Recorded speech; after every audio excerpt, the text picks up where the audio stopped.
اگر کوئی فلاں بندہ انصاف کے لیے اپنے وکیل کے ذریعے عدالتوں سے رجوع کرتا ہے تو اس میں یہ گناہ ثابت کرنا چاہ رہے ہیں۔ اب پرویز علیہ صاحب کا اپنا ایک موقف ہے، عابد زبیری صاحب کا اپنا ایک موقف ہے، رانا ثناء اللہ انہیں گرفتار کرنا چاہتے ہیں، لیکن ایکچولی پاکستان میں عدلیہ کے خلاف اب ایک مہم چل رہی ہے اور بہت طاقتور تگڑے لوگ یہ مہم چلا رہے ہیں۔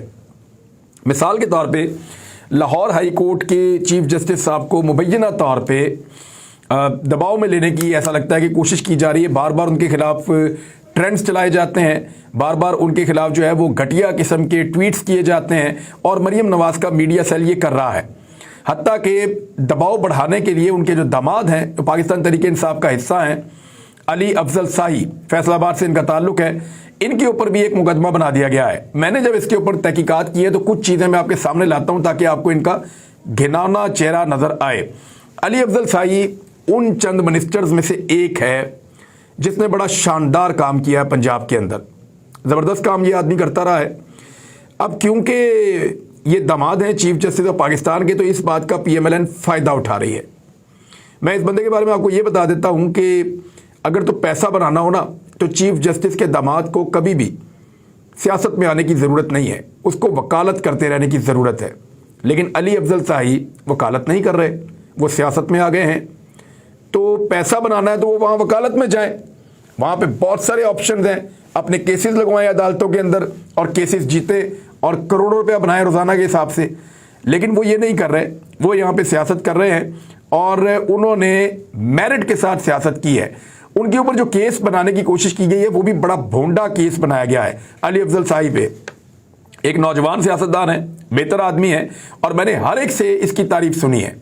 سب لوگوں نے یہ کہا ہے کہ یہ ایماندار آدمی ہے، اس نے کوئی بے ایمانی نہیں کی ہے، اور یہ خاندانی آدمی ہے۔ اب ایک ہوا یہ ہے کہ پہلے گرفتار کیا گیا کیونکہ کرپشن جو ہے وہ چودھری پرویز علیہ صاحب وغیرہ نے کی ہے۔ میں آپ کو کلیئرلی کہہ رہا ہوں، چودھری پرویز علیہ نے، مونس علیہ صاحب وغیرہ نے، ان کے اوپر کرپشن کے ایلیگیشن سیریسلی ہیں۔ اور ایک بندہ گرفتار ہوا تھا، آپ کو یاد ہوگا، فرحان۔ جب وہ بندہ گرفتار ہوا تھا تو اس نے بہت ساری باتیں بتا دی تھیں جو اس کو اٹھا کر لے گئے تھے، ان کو نامعلوم افراد کو، طاقتور لوگوں کو یا اسٹیبلشمنٹ کے لوگوں کو، اس نے بہت ساری چیزیں کرپشن کے بارے میں بتا دی تھی مونس علیہ کی۔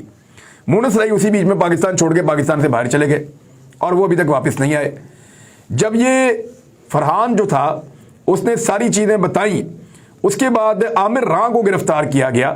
ان کا تعلق بھی مونس علیہ کے ساتھ ہے، یہ بھی ایک وکیل ہیں، اور چند دن تک یہ غائب رہے۔ کسی پولیس نے بھی کہا ہمارے پاس نہیں ہے، ایف آئی اے نے کہا ہمارے پاس نہیں ہے، تو پھر یہ بھی کہیں اسٹیبلشمنٹ کے قابو میں تھے۔ پھر اس کے بعد یہ باہر آتے ہیں۔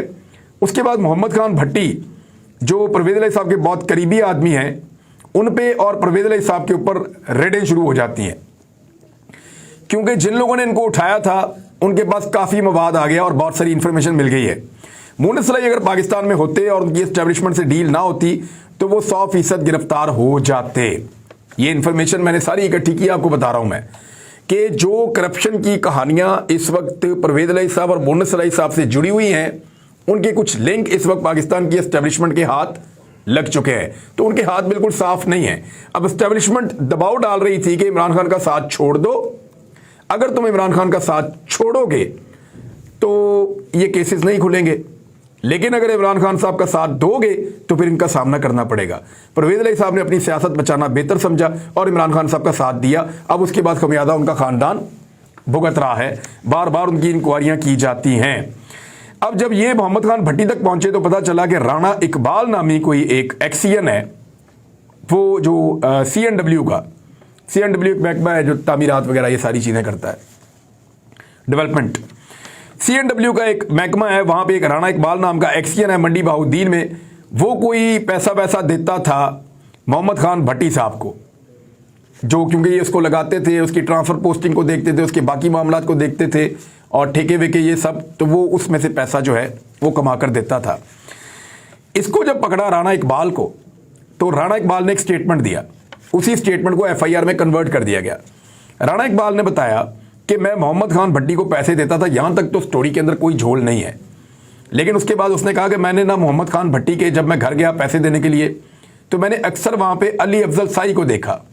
اب یہ جو علی افضل شاہی ہے، اس کا نام کسی کی خواہش کے اوپر ڈالا گیا ہے، وہ بڑا طاقتور آدمی ہے جس کی خواہش کے اوپر اس نوجوان کا نام ڈالا گیا ہے۔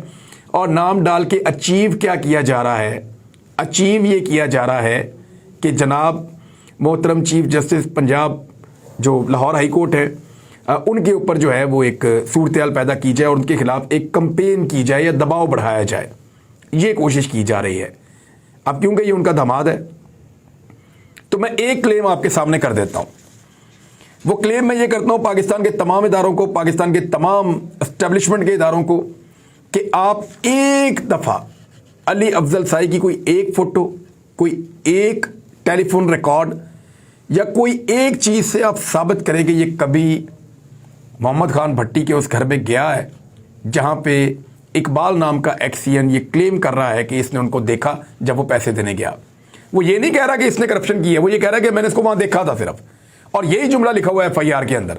اندازہ کریں آپ کے کتنے بھونڈے انداز میں پاکستان کے اندر ججز کو اور عدلیہ کو دبانے کی کوشش کی جا رہی ہے، اور یہ ایک منظم کوشش ہے اور لگاتار ہو رہی ہے۔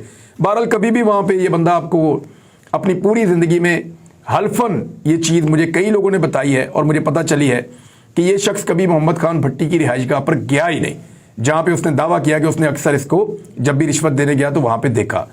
تو اب یہ اس قسم کے ہتھ کنڈے کیے جا رہے ہیں اور اس قسم کے ہتھ کنڈوں سے عدلیہ کو قابو کرنے کی کوشش کی جا رہی ہے۔ بدقسمتی ہے پاکستان کی۔ دوسری جانب وفاقی حکومت نے شوکت ترین کو اشتہاری قرار دینے کی کارروائی شروع کروا دی ہے۔ اسحاق ڈار صاحب کے بارے میں مختلف خبریں آ رہی ہیں، کچھ لوگ کہہ رہے ہیں کہ وہ استعفیٰ دینے جا رہے ہیں، اور کچھ لوگ یہ بتا رہے ہیں کہ اسحاق ڈار صاحب کے خلاف پی ایم ایل این کے اندر بڑا سخت رد عمل آ گیا ہے۔ انہوں نے جو اکانومی کو تباہ کیا ہے، مسلم لیگ نون کے اندر سے لوگ آوازیں اٹھا رہے ہیں کہ ڈار کی سیاست ہم سب کو تباہ کر دے گی، اور اسحاق ڈار جس طرح سے اکانومی کو چلا رہے ہیں ایسے اکانومی چلتی ہی نہیں ہے۔ تو اندر سے آوازیں اٹھ رہی ہیں اور اس کی وجہ سے شدید دباؤ ہے نواز شریف پہ، مریم نواز پہ، شہباز شریف پہ کہ اسحاق ڈار کو ہٹایا جائے، اور کچھ لوگ کہتے ہیں کہ اسحاق ڈار کا استعفیٰ آ جائے گا اور وہ اس وقت پاکستان میں مبینہ طور پہ موجود نہیں ہے۔ ادھر مریم نواز صاحبہ نے ایک سٹیٹمنٹ دے دیا ہے اور اس سٹیٹمنٹ سے پاکستان میں بھونچال آ گیا ہے۔ مریم نواز کا یہ کہنا ہے کہ مریم نواز کی حکومت ہی نہیں ہے پاکستان میں۔ انہوں نے کہا ہماری تو حکومت ہی نہیں ہے پاکستان میں، اور ہماری حکومت تو تب آئے گی جب نواز شریف پاکستان میں واپس آئے گا، اس سے پہلے ہماری پاکستان میں حکومت نہیں ہے۔ اب میں آپ کو کچھ چیزیں جو ہیں وہ بتاتا ہوں۔ جب حکومت بنی تھی اس وقت مریم نواز نے کیا کہا تھا، ذرا یہ ٹویٹ آپ دیکھیں۔ یہ میری نہیں، یہ حکومت میری نہیں ہے، مریم نواز نے اب کلیم کیا، کیونکہ گند بڑا پڑ گیا نا۔ یعنی پہلے یہ کہہ رہے تھے کہ ہماری حکومت 29 نومبر کو آئی ہے، جب تک جنرل قمر جاوید باجوہ تھے تب تک ہماری حکومت نہیں تھی، ہماری حکومت 28 نومبر کے بعد آئی ہے، یہ مریم نواز نے کہا تھا۔ پہلے کہا کہ 28 نومبر کے بعد ہماری حکومت آئی ہے، اور اب کہہ رہے ہیں کہ ابھی بھی ہماری حکومت نہیں ہے۔ اچھا 28 نومبر سے پہلے کیا کہہ رہے تھے، ذرا یہ بھی آپ دیکھ لیں۔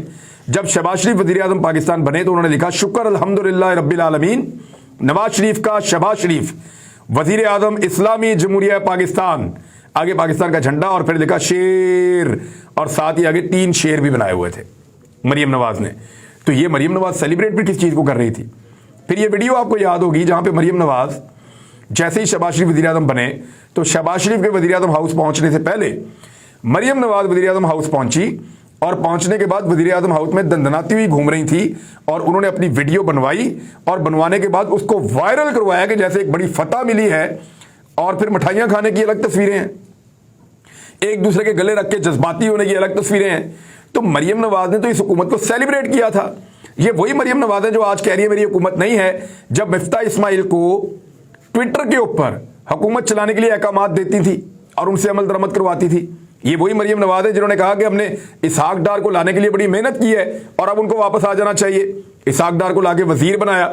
پھر یہ وہی مریم نواز ہے جو اس حکومت کو اون کرتے ہوئے کہتی تھی اسحاق ڈار کو ٹائم دینا چاہیے، اس پہ یقین رکھنا چاہیے، ہر چیز میں حکومت ان کی تھی۔ لیکن آج مریم نواز کو پتا چلا کہ لوگ اب ان کی بات نہیں مان رہے، اس حکومت میں لوگ مکمل طور پہ مایوس ہو چکے ہیں، لوگ مکمل طور پہ نا امید ہو چکے ہیں۔ تو اب انہوں نے یہ سوچا کہ حکومت کو ہی ڈسون کر دو، یعنی اپنا وہ چچا جس کے گلے لگ لگ کے انہوں نے سیلیبریشنز کی تھی، اسی چچا کو ڈسون کر دیا کہ جناب یہ چچا کی حکومت ہے، ہماری نہیں ہے۔ حالانکہ اس سے پہلے کے ٹویٹ، اس سے پہلے کی ویڈیوز، اس سے پہلے کے بیانات، یہ اس حکومت کو بار بار اون کرتے رہے ہیں، آج بھاگ رہے ہیں، اور بھاگنے کی ایک پرانی روایت ہے۔